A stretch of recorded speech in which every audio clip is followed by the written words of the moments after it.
Hi, I'm Sherry with Home with Sherry team at Compass North Atlanta, and I'm here with Michele Bailey, who is in our Compass office at 30A. Now, what is 30A? Well, that's a great first question. What we're going to talk about, though, is investment properties and second homes. So welcome, Michele, and thank you so much for being here with me. Why do people come to 30A? Why do you think? I think it's so unique because it's a two-lane highway that runs parallel to 98, which goes in between Destin and Panama City Beach. But when you drop down along 30A, we have some of the most scenic, picturesque drive that you could have in the panhandle of Florida. And a lot of that is due to the fact that we have the highest concentration of coastal dune lakes in the continental United States.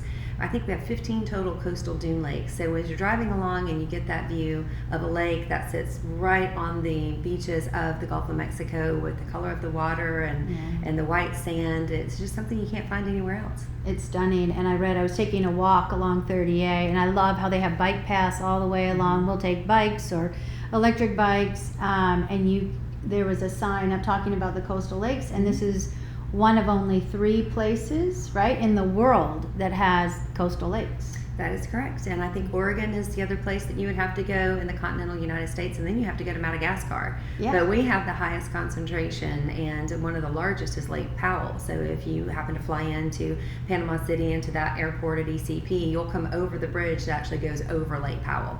What's really cool about the lakes, if you've never been here when this happens, but they'll breach the Gulf, and the waters will combine at different times through different storms and different seasons. And my kids, I have the best footage of my kids, and the Grayton Beach, Western Lake, it breached. And it was like the best ride at the best water park on the planet. And they just body surfed, from the lake straight out into the Gulf of Mexico. They won't forget it, and I definitely won't either. It was very cool. So cool. So how long have you lived here? I moved here in 1994, actually, last century. Yeah. A long time. Long time. Yeah, a long time. So, none of this was here when we moved here, actually. Right. And when we bought our house on the west end of 30A, all of our Destin friends were like, why are you moving out there? There's nothing there. Yeah. We're like, I know, that's why we're moving out there. But that pretty quickly changed.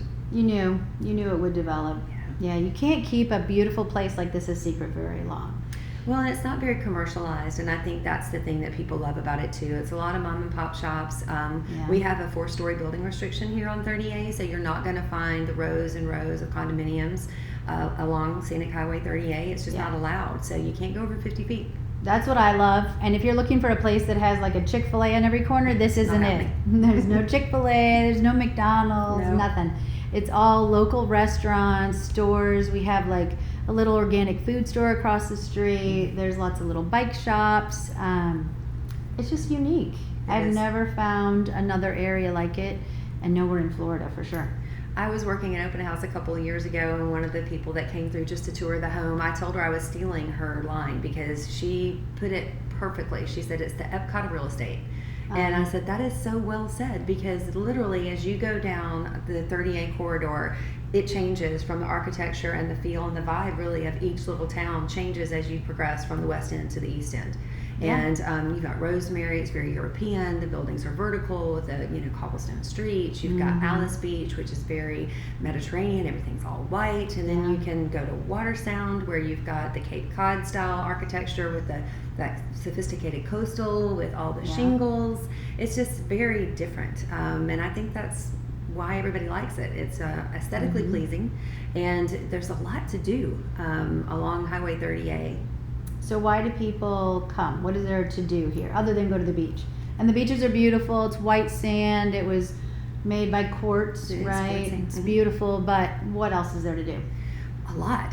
We've got a pretty vibrant art scene, also music, and there's a lot of festivals. So if you like to get out on the weekend to be able to walk around at an art festival, there's all kinds of Bloody Mary festivals, wine festivals. There's the mountain film tour that hits watercolor every fall. There's a lot to do, seasonally outside of the season of summer, in the shoulder season, as we call it here at the beach, in the off season. Yeah, the wine festival was at Seaside. When was that?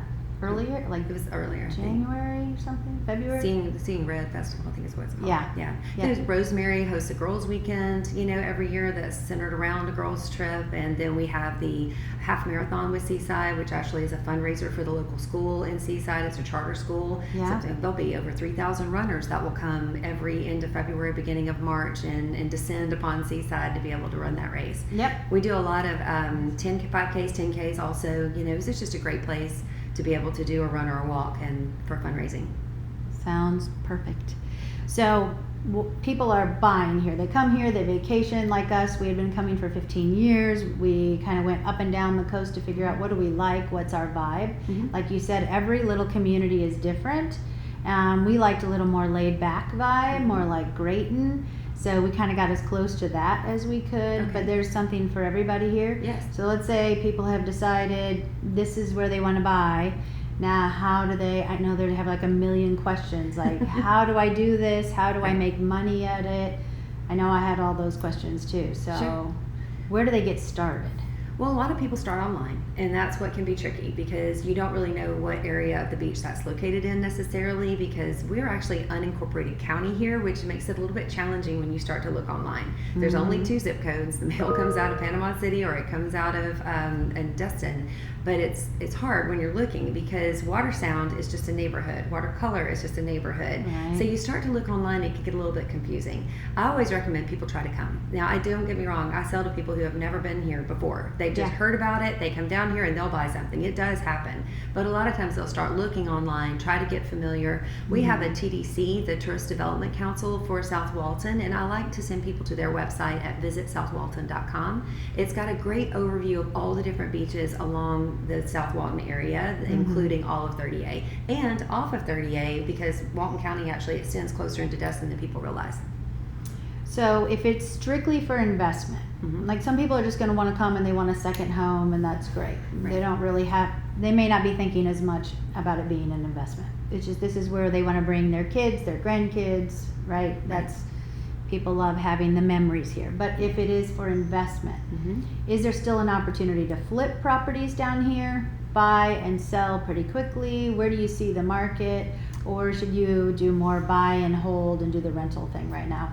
If you're willing to remodel, I think you've got the opportunity to flip a property. It's a higher acquisition cost along 30A than the other areas of South Walton. But you're also going to have a higher appreciation. You're also going to be able to rent for a higher amount per night. I mean, there's a lot of things to offset the higher cost to be able to get into this market. Right. I think it holds its value better. It just, from what I've seen historically in the last 12 years, that's held true for the most part. If you're looking for pure investment, the rental opportunity is one you need to consider when you're buying a house. You have to look at those things. And what I find with my customers is they think they're buying for investment, but they're really buying a second home because they want to walk through it. They want to get a feel for it. They're seeing how many people were sleeping, that kind of thing. We're talking about the in-laws coming with them. We need the first floor bedroom, that kind of thing. Yeah. So that's really more of a second homeowner that's looking to offset their ownership costs with rental than it is what I consider a true investor that's looking at a cap rate that really could never walk in the property and just wants to see the spreadsheet. Right. So the overwhelming majority of my folks tend to be second homeowners that rent to offset their ownership costs. Are you talking specifically of a real investor that I just want to show me the money? Or are you talking more of a second homeowner that wants to offset their costs by renting when they're not here? So good question. I think we were the second homeowner that wants to offset the cost, and we need it to be an investment. And then you go through that whole process. Yes. Why? Because you're trying to reduce the amount that you're paying Uncle Sam every year. That's exactly right. So that's really why you're depreciating the house and all that. But there are people, you're right, that are just going to go buy up multiple condos or whatever and rent them out, may never see them, have a property manager. So there's both types down here, I'm sure, right? There are. The overwhelming majority are going to fall into the category you were in, though. They're not buying for that reason. This isn't where, because the acquisition cost is so much higher than other areas, it doesn't tend to be where you're going to get your highest return. Now, if you want to go to Panama City, which I also work in Bay County, or you want to go into Destin, Miramar, if that's still in South Walton, there's areas through there that are a little bit cheaper. If someone's really looking for the most bang for their buck, what I'm going to go try to find them is a single family house that has the opportunity to add value. So we can either put in a carriage house so that we can sleep more people. I'm going to be able to put in, renovate and be able to create a bunk room, maybe where there wasn't one before. I need the opportunity to add a pool because that's going to help it rent better. Those are the kinds of investments where I've got investors that are coming in that we need to be able to have the capital to do those kind of renovations and improvements to the property. And rather than flipping immediately when it's done, I usually recommend that they keep it for a 2-year period and establish a good rental history. Now that doesn't affect the value of the walls and from an appraisal standpoint or anything like that. But if you're a buyer looking to get in this market and you've already got an established rental history and it's already furnished and you've already got proven reviews and all that kind of stuff, that holds value to you as a buyer. Okay, so that would be one argument for buying something existing versus building like we did. We bought the lot and we built, but you're holding that note during that time. You're usually holding the construction note for the builder, and then you're waiting, and then you have to furnish it, and there's all those fun things that go along with that. And especially during COVID, but finding the right furniture and what to furnish the house with, and then where to warehouse it while you're waiting. So if you find something existing, you close on it and you can start renting it right away. Yes, and like we talked about previously, you know, you get a rental projection if you're looking at a property down here. A lot of times I'll get 3 because somebody's going to be aggressive, somebody's going to be really optimistic about what it would rent. And a lot of people don't realize we don't rent year-round here. You can, but historically, any projection you see is going to be 26 to 28 weeks. That's your average number of weeks that you're going to rent out of a year. Then you're going to pick up a few times, you know, during the holidays. Just kind of follow the school calendar because most of our people that come to visit here that are going to rent your property are coming from a driving destination. We of course have, you know, people that fly in, direct flights, like Nashville has a great direct flight. Atlanta obviously is direct coming down here. So that opens up different avenues for people. The Midwest has started having some direct flights down here from like Missouri and everything. That's opening up more opportunity. But historically, most people are driving to the beach. And that's what we found during COVID. Even when people weren't comfortable getting on a plane, they were more than okay getting in their own car and driving down here to the beach. And we're not recession proof, nowhere is, but economically too, if people aren't going to Europe or they're, you know, trying to watch their money a little bit more, they're still going to go on vacation most of the time. They're just going to drive to the beach rather than go on that Europe trip that they've been planning on. Okay, so let's say you've been saving, you've got the down payment for the investment property.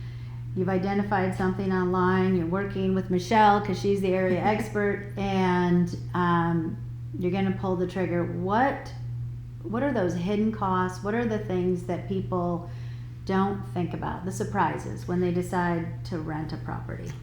Well, my head first went to the surprises of closing costs, because one thing in our area that's, and do you mind if I speak on that for just a moment? Because one thing folks don't realize coming into this market is in a second home market, kind of generally speaking, we don't share in the closing costs from the seller side. We don't have income tax here in Florida, so we have documentary estate tax on the deed. That's where the state collects their money. The seller typically pays that cost. It's going to be equal to, if not more than, the title insurance that the buyer is going to pay for their policy and their lender's policy.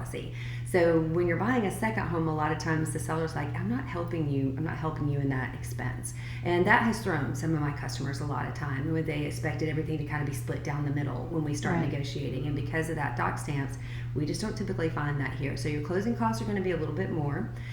Also, if you're looking at condominiums, the financing is completely different than it is for single family. So you mentioned I've got my down payment together. That's a lot of times when people call and they've got their 20% and they're ready to go. It's not enough if you're getting into a condominium because it's non-warrantable. And you can speak to a lender about what all that means, but they're not government backed, which means a lot of times their portfolio and the down payments tend to be higher. So sometimes even 25 or 30%. And then we get into the cash flow aspect of what you were talking about. These numbers, that's where your debt service numbers really matter on whether or not you're going to cash flow. People want to cash flow and have not to write any check at the end of the year. You're going to have to do more than your 20% down. You know, you need to be able to put down, I've seen people put 30, 40, 50% down. That way they're still holding on to a lot of cash, but they're putting down enough that they can hit that net even at the end of the year, so they're not writing a check. I have other customers who want to take a loss here though because they're offsetting a gain somewhere else. So it's all about developing a strategy with your, you know, your tax professional and your wealth advisor.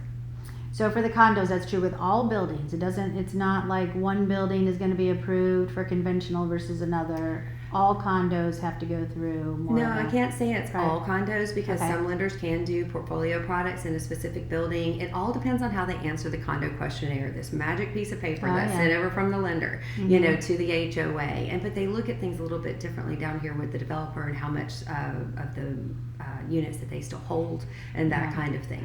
How far in arrears they are, and the reserves are a big deal too. How much do they have in reserve? Some of the older buildings who have historically just have been underinsured, Right. they're not doing that anymore. And that's the biggest thing people don't realize too. They're not evaluating you as the buyer, Sherry. They're Right. evaluating the building first, Yeah. and then they'll evaluate you as the potential buyer. So the other thing I was thinking about in condos, and we have condos obviously in Atlanta, we do the same thing. We look at the HOA, Mhm. how solid is it? Yes. But here you have extra maintenance, especially if you're on the water, Mhm. right, of Yes. those buildings. So how do you know if you're going to get hit with a big assessment or not? Like we had friends that had a condo, I think in Panama City Beach area, and they got hit with like an $80,000 assessment for They can be windows and like substantial. things that Yes. needed to change. Yes. So So that's a big assessment. It's huge, and I've seen them upwards of 200,000. At one point in Watercolor, they had a building that had some damage, and the way their documents were written, it was just the owners in that particular building, even though they were all condos. So you have to really look. And the state of Florida knows that when you're looking for a property, you're not going to go read hundreds of pages of documents in the official Yeah. records of Walton County to know all of this information. But they give you 3 days. And so you can go under contract, and then you have 3 days from the time the documents are provided to you for a condominium. And there's a list in our contracts of what all they have to provide, Okay. their financials and all that kind of thing. If there's anything in there that you don't like as a buyer, you can cancel and get your earnest money back in that 72-hour period. So it's Okay. really important that your realtor, is working and knows those contracts and knows that Mhm. inside and out, and understands how the disclosures work for homeowners associations, which are different than the condominium associations, and even more fun if you have a condo in a master association. And all Like of those watercolor somewhere? Yes, Okay. yes, and all of those Mhm. riders just changed recently, also from Florida realtors in the state, because of what happened down in South Florida Right. with the building that collapsed and everything. So some of those inspections now, there's state laws that have been amended. So you just have to be really familiar with all of that. And like I said, state knows you're not going to know that going in. You've got 3 days to look at everything. And the biggest reason people will cancel? Why? Pets. Oh, because it limits like Pets. the size dog. It limits or- the size dogs or the number And that's of dogs another one that of you those can things have. you don't really think about because you're used to having a house and no Mhm. one is telling you what kind of dog you can have. But there can be a lot of restrictions in the covenants for these condos. 100%, especially with Yeah. condos for rentals. So you've come down and you want to bring your dog as an owner, you can, but your rental guests typically cannot. The restrictions are going to be limited to only the person that owns the property. A Interesting. lot of little things. Yep. Okay. What other drawbacks? Say you're doing single family, not condo. What else? For hidden costs and things like or that. even just renting. I mean, I heard myself all kinds of rental nightmares. The big party, like right as Yes. we're building this house. Was it Watercolor that had the Yes. kids that were That on broke in. Instagram showing themselves having this big Yes. party, and I was like, oh no, I don't want to rent. and that wasn't a rental actually, believe No, it or not. It I know wasn't a they rental. broke Yeah, they in. broke in. Somebody found out it was open. It was crazy. So I think the biggest thing, the management fee is usually higher than people expect. So like a lot of times my customers will Yeah. have portfolios in other areas. And so they have, 4 or 5 rental houses in various places back home in Atlanta, for instance. And they're Right. used to paying 10% for their management fee. Right. That's not what you pay down here. You're going to pay upwards of 20 to 25% is the average. And really depending, there is another company that came in that's doing around 15%, but you have to look at what all is included and not included. Right. So you can get a light bulb changed and it'd be $75, or you can Right. get a management company that has a maintenance plan where those little things are included so you don't get nickel and dimed about stuff. So I usually recommend we talk to at least 3 different management companies when you're considering. It's just like, you're getting a relationship with these folks. Yeah. They're going to manage your property, and you need to understand what they do, and more importantly, what they don't do. Right. And understand on Saturdays what they're limited to, but the number of hours in a day. Like if you come to see property, we're going to run around like a crazy person between 10 and 3 on Saturdays during season if you come during rental. And that's what's hard too. So if people are looking to come down, a lot of times they want to look while they're on vacation, but the places that they want to see are booked. Oh, and yeah, didn't even think about that. Rental management Yeah. companies are not going to interrupt the guest, Right. even if the property is on, and they'll try. Sometimes they will, but people get frustrated. Their stuff's all laid out. They don't feel comfortable with people coming in. The Yeah. sellers get frustrated because we can't get them in. So sometimes we'll recommend if a seller's serious, like you need to take it off of the management program in order to get us in to get access to be able to Right. show the property. Now, Matterports and virtual tours and things like that, those are tools that we utilize in this market to be able to have people Yeah. be able to do kind of a walking tour with technology. It's great, Right. but it doesn't take the place of actually walking through, Yeah. and a lot of times people want to be able to do that before they're ready to commit. I didn't even think about that. You could be listing a property that would be rented. I mean, can't we get don't them in. have that problem in Atlanta, so it's Yeah. not going to be, well, we do on occasion. It'd be a long-term rental. Yes. You give them notice to get into the property. But that this is changes. short-term. It changes every week. So this Yeah. this person's not going to want to let people come in. The other person might, and then it doesn't put the house in the best light either because you're coming through and there's they're on Suitcases, vacation. garbage So everywhere, yeah, sand everywhere. Sand's everywhere. There's food in the kitchen. It's just it doesn't put the house. I mean, I have shown properties that were $2 million properties that look like the frat party just ended on turn day. I'm like pizza boxes. That's my everywhere. worst nightmare. Yeah. But it's really good though for people to understand that. So I don't mind showing if people are considering renting. You need to see the good and the bad and the ugly side of it because it's not for everybody. Yeah. I got customers that get really upset when they come back and their stuff is not where they left it, and it won't be. You have to be able to stomach that. No one's going to take care of your property the way you would, and Right. although most of us are going to leave a property in better shape than what we found it when we go on vacation. If I go Yeah. to the mountains, I'm going to make sure everything's pulled, trash is out, and all that kind of stuff. Right. There's a lot of people that don't do that. Yeah. There's a lot of people, and you got to know that going into it. And I've had people do both: go on to rental and go, "I'm out. I'm not. This is not for me." Or I've had people keep it private and then say, "You know what? I'm not down there as much. The kids are playing ball. We're traveling more often. Right. We're only get down there 2 weeks this year. Who can you tell me to talk to about possibly renting it when we're not there?" I think it's a mindset. Yes. You've got to you got to let it go. Yeah. Like, it's Yes. not, whatever happens. This is what I told my husband too. He did not want to rent at Okay. all. And I was like, look, for us, this needs to be an investment. Mm-hmm. We don't have to make money necessarily on it, Right. but I want it to be an investment. Yes. And even just depreciate it and have it offset, taxes that we're paying elsewhere. So to me, it was a mindset shift. I had to just say, okay, I'm going to make it as indestructible as I can. Yes. Like performance fabric, Yes. things that are going to last, not junky furniture. I went the other way and said, I'm going to get stuff that's durable so that hopefully it will still be here when I come to visit. Commercial springs on your pull-out sofa, little things Yeah. like that on knowing where to spend the money and where to save it. Yes. And I've had people fly their decorators in, from out of state and Yeah. really just make their homes showpieces. Yeah. And sometimes they'll regret it because then something gets broken. I've had Yeah. rugs are missing from my home in watercolor. She's like, "Who took my rug?" I mean, it's gone. It's just bizarre. Okay, that's worst case scenario. Don't tell me that. Yeah, but it can happen. So you do want it. You don't put your prized possession there. You have to know something's not going to get. It could get broken.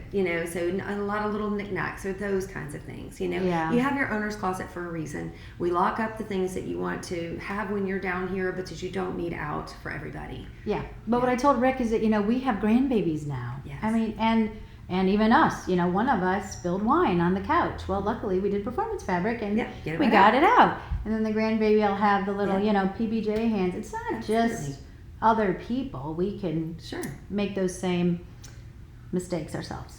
So Sure. that's why everything was as cleanable as possible. Rugs are ruggable, or Yes. Rug Collective, or I they love can be ruggable. washed. Yeah, what a great idea. Well, and then you have to know when you're budgeting for your house over time, because you're going to keep your house. Most of my customers will keep it 5 to 7 years before we're going to upgrade or downgrade for whatever reason. Either Right. we need bigger or we need smaller because life has shifted. Right. They have to plan for when they're going to replace the couch. When are you going to have to replace the mattresses, the towels, all those kinds of things. Your rental management Yeah. company, and I'm sure you do personally, you'll do an inventory once a year. Right. Coffee cups walk away. There's Yeah. never the same amount of forks as you started with. It's Right. just all that stuff that happens. Right. Those are the kind of those hidden costs people don't think about because you tend to take care of places really well when you vacation, but you just forget these things do happen in everyday life. Yeah. And that again is that mindset. So it's an investment, and I think it's a potentially a better investment than our long-term renters. We have most of our houses in Atlanta area. There is some Airbnb and stuff or near the lake or whatever, but most of it you're selling for, a 1 year, 2 year lease agreement, right? Mm-hmm. You want someone to stay as long as possible.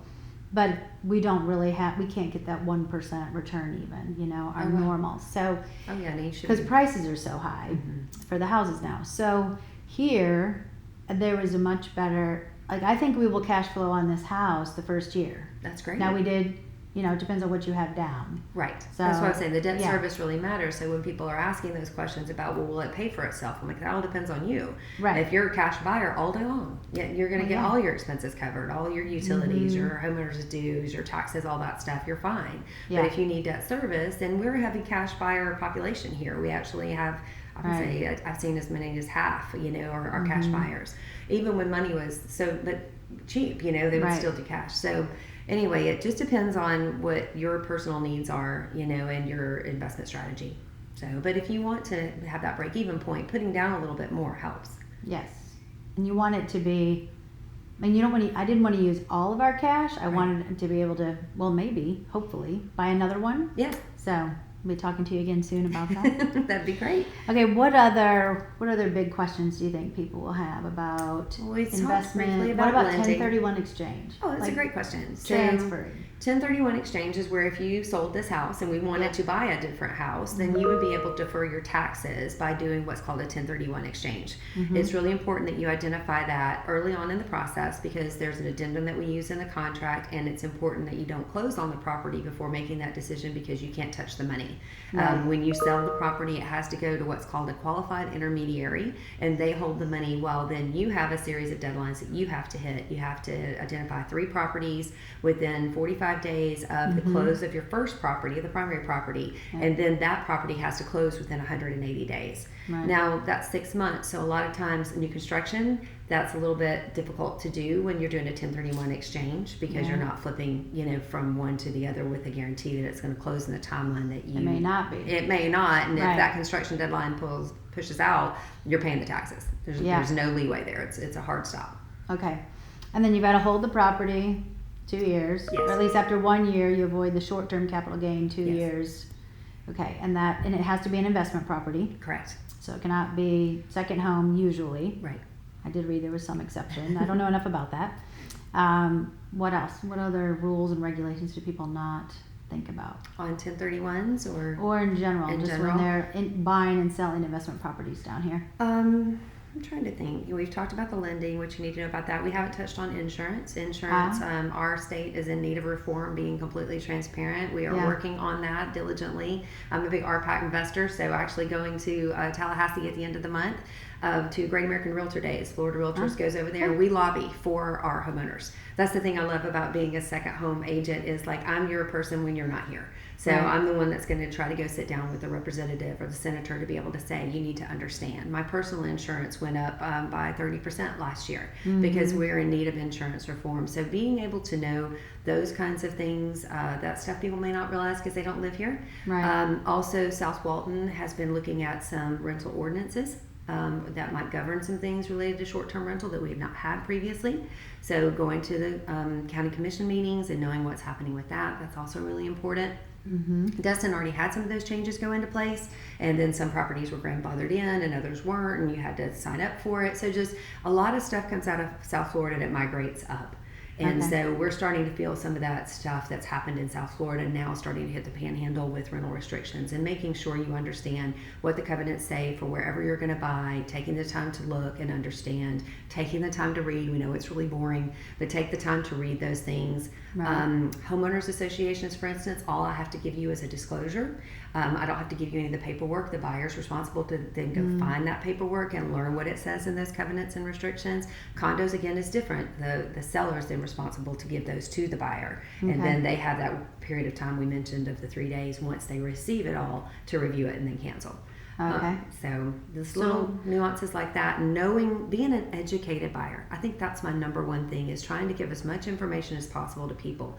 So when they get ready to make that decision, that they feel well informed about what they're getting themselves into. We've talked about the good, the bad, we've talked about storms. We can't act like they don't happen here. I mean, we do. That's why the insurance is so high. That's why the insurance is so high. We just got hit again last year with this huge one.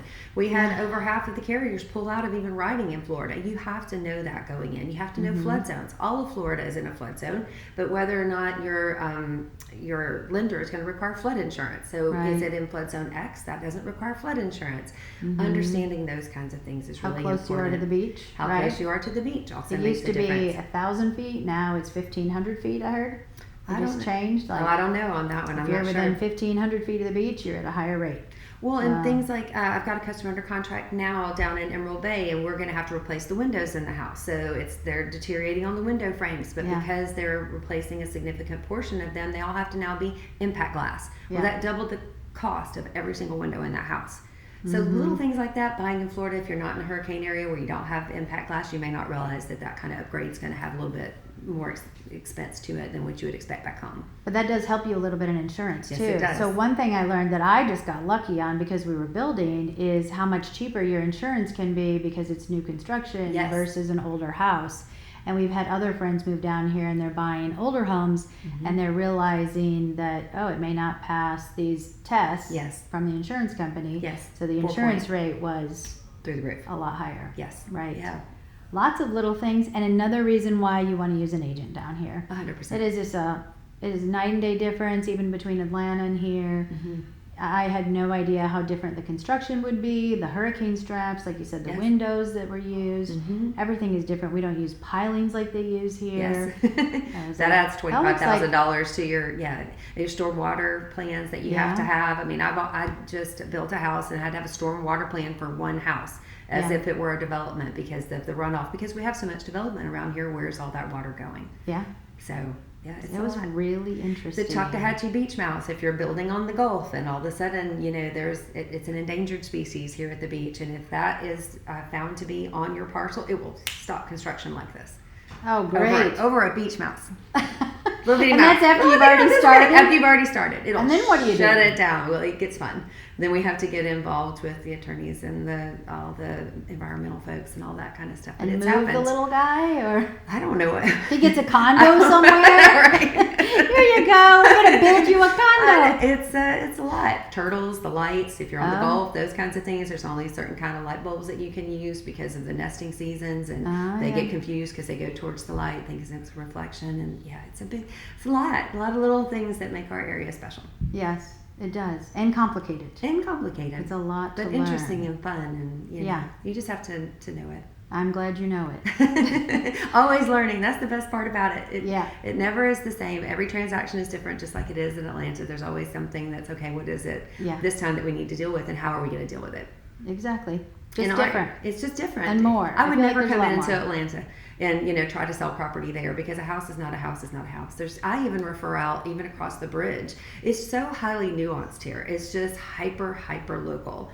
So my main market's along 30A, but I also sell on the west end of Panama City Beach, because that's where I kind of cut my teeth and grew up in the condo market when I first started back in 2011 and 12. So I learned the condos, all those different papers, all those things, the reserve studies, the things that you need to know to avoid the special assessments, asking for the minutes, knowing what to ask for, what you're looking for the deficiency rates on the budgets, and all those kinds of things, all about the condos.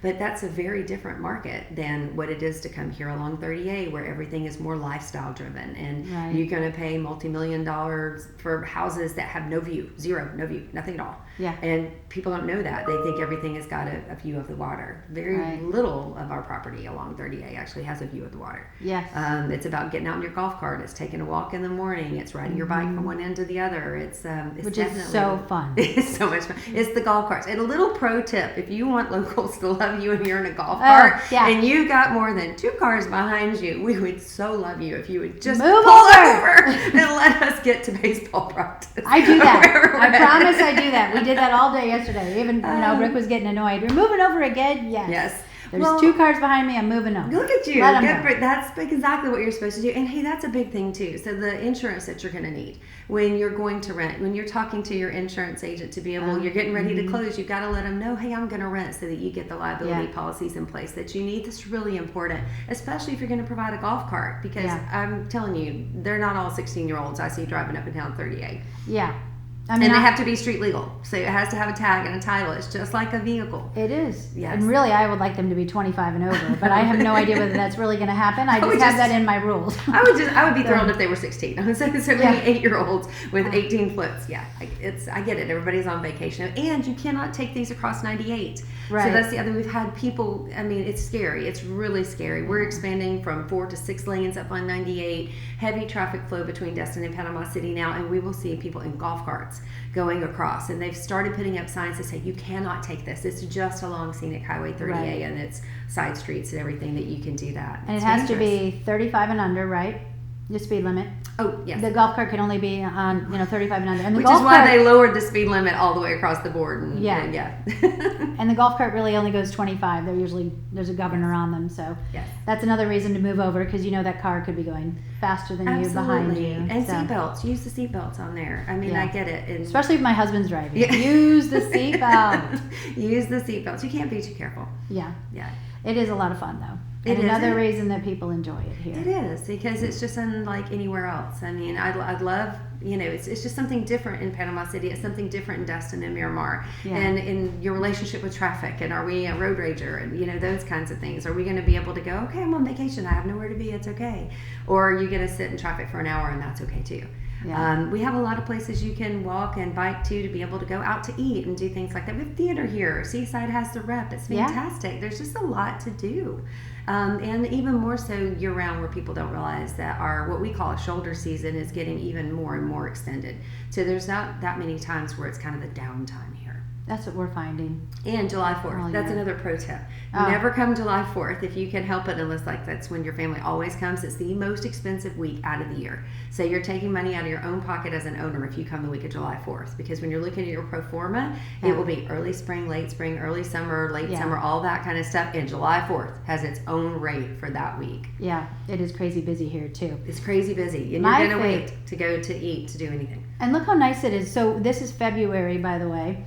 Well, now we're into March. So yeah. this is the beginning of March, and this whole week, though, it's been like mid-70s. We were at the beach. It's beautiful.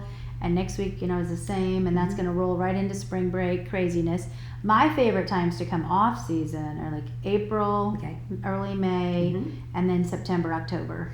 Now, the first 2 weeks of October have become as busy as spring break because of fall break. A lot of our adjoining states, like Alabama and Georgia, and I don't know if Mississippi does, but there's a fall break built into their school calendar. Yeah. And because it's not as hot, but it's just as beautiful, and you can still swim and go to the beach and all that kind of stuff. The 2 weeks at fall, they're crazy busy. But it's more revenue for you as an owner also. So typically what I tell people is you're going to get your spring break weeks, which are going to be early to mid-March to mid to late April. Right. You'll have like a 3-week window before you hit Memorial Day. Memorial Day all the way through to Labor Day. You're going to have all that season, and then you're going to pick up all your long weekends. And so your Thanksgiving week, the week between Christmas and New Year's, and then moving into January. Some people will rent to a snowbird, but because you typically get less than what you would get in a week during season, a lot of owners will use that time to come down here like you're here. Yes. It's a great time to come down here and still be able to enjoy the beaches and everything. And we have a lot of long weekends, like 38 Songwriters Festival. If people have never been to that, artists from across the country descend on 30A in this South Walton area, and there's indoor and outdoor concerts for a 3-day period that are the most fun, which are these huge hits that the songwriter wrote, and you don't even know he wrote it, so he starts telling the story about it, and then you recognize the song you've heard on the radio for 10 years. And it's the story. I want to come to that. Oh my gosh, it's it's so much. We'll do it next year. Okay. But it's so much fun. But those kinds of things also draw people in for those long weekends, to be able to have a bump in your rental for anytime there's schools out on Monday, that kind of stuff. So. And a coach told me a long time ago to try to take off every quarter. We all work hard, get away. So come do a long weekend, see if you love it. If you do love it and you want to buy something, you're going to go to Michelle. Where do they find you? Oh, you can find me. My cell is the easiest way, so 850-586-1382. I am also on Instagram at Michele Bailey 30A, and that's Michelle with 1 L. Thanks, Mom and Dad. Nobody ever spells it right. I don't think I did either. It's okay. I'm used to it. I'm a 1 L Michelle.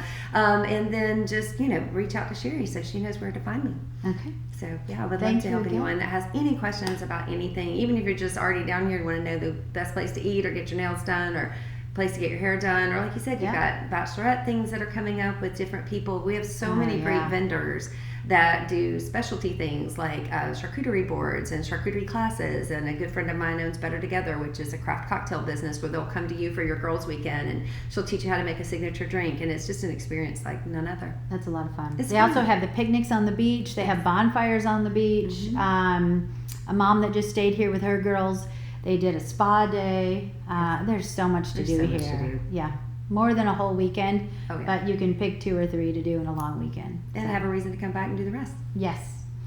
Thank you again. There's no way we can cover everything in one episode, so we'll probably do this again. But if you have questions, you can post down below on our YouTube and social media channels, and we'll get right back to you. And we look forward to you visiting 30A. See you soon.